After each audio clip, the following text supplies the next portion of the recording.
Good morning, St. Francis. Good morning, people of God. It is Friday, the 22nd day of November, 2024. Friday of the 33rd week of the year, the 33rd week in Ordinary Time. 6 days until Thanksgiving Day, if you can believe that. And then this is the second again to the last week, concluding the second to the last week of our church year, next week being our last week in and of itself.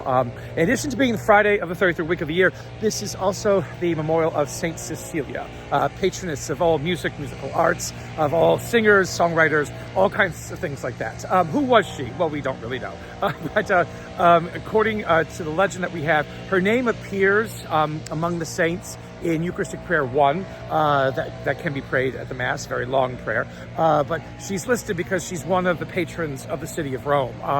Her home seems to be in Trastevere, which is, again, on the...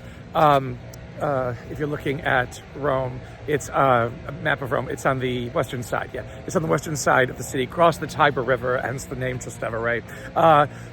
It seems to have been made into a church in the 3rd century, which means she had to have died sometime perhaps in the 2nd century or even the 1st century, somewhere around there. She, again, as sometimes these saints are known to do, she took a vow of virginity.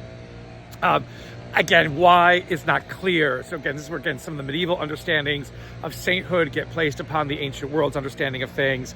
Again, virginity was not popular. Again, the Vestal Virgins, yes. Everybody else kind of no. There could have been some movement for some reason to do something like that, but Christianity is still too young. It's still too new, for something like this. But anyway, takes a vow of virginity and is kind of forced into marriage, with a man, Valerian, I think that his name is. And on her wedding day, as musicians play at the wedding banquet, she is sitting off by herself, I guess, singing hymns to God. Again, what hymns, I don't know. How well did she know Christ? What's going on in the city of Rome? All kinds of things need to be asked, within this. But on their wedding night, then, she does not wish to have relations with Valerian because an avenging angel will kill him, and Valerian wants to see this avenging angel. And so she says, go out to the Appian Way, and Urban, who happens to be Bishop of Rome, is hanging around there, and he will baptize you, and you will see the angel, and that's just what happens. She gets caught up in a list of persecutions or a rounding up of Christians, and after Valerian dies and others of the family, then she dies.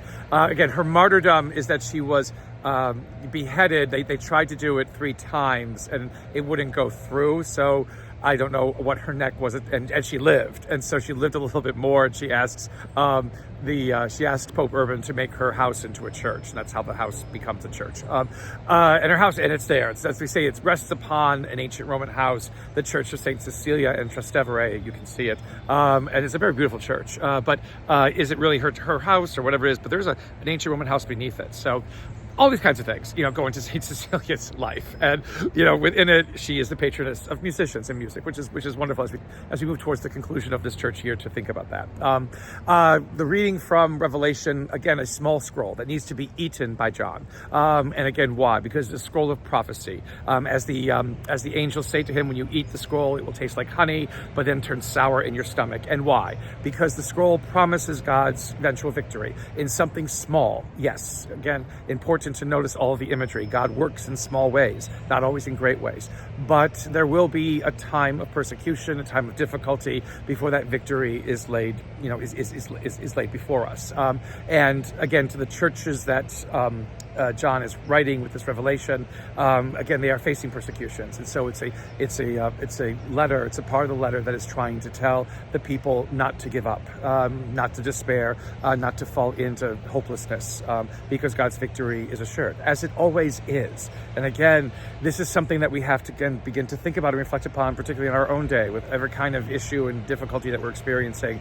How are we conscious of God's victory always? Because God cannot go back on God's word. And if God says that God is going to be victorious, God is going to be victorious. In Luke's gospel today, we have, let's see. Oh my God, I know it.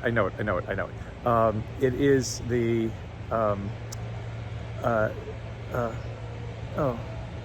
It was again. I talked too much about Saint Cecelia, so I forgot. I forgot what the gospel is for today. But I guess again. So it's not to prolong this any longer. Let us just stick with Revelation. And again, wonderful things to have heard about Saint Cecelia today. We'll come back to Luke's gospel beginning next week. I think we still continue with Luke's gospel next week because we take some of him. We may go to Matthew, but I think we go back to Luke's gospel for the rest of the week, for the rest of the church here. And so, with all that in mind, as we get ready for the weekend that comes before Thanksgiving, may the Lord give you his peace.